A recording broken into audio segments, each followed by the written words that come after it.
We have seen recently some announcements by the government of Ethiopia, who went into the Tigray region by blood and sword,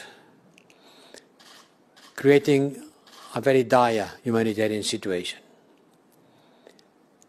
The progress remains very limited in Tigray.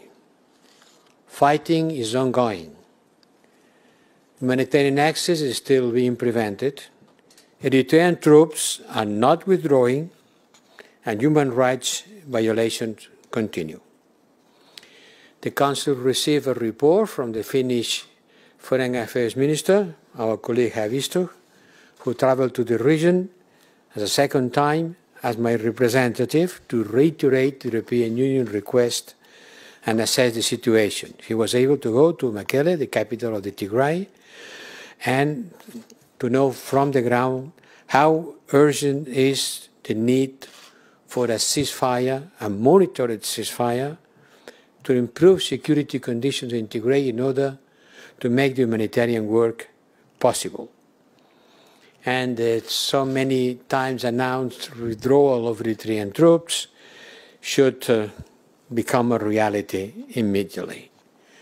1 week ago, United Nations Human Rights Body issued a statement full of allegations about human rights abuses, war crimes, and gender-based violence, which should be investigated and responsible brought to account.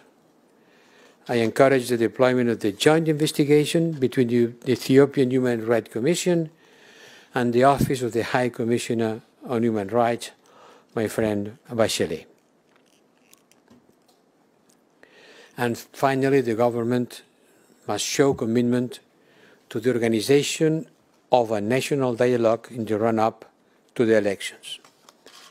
I also informed the Council about my decision to send an electoral observation mission for the forthcoming elections, unless the situation continues further deteriorating.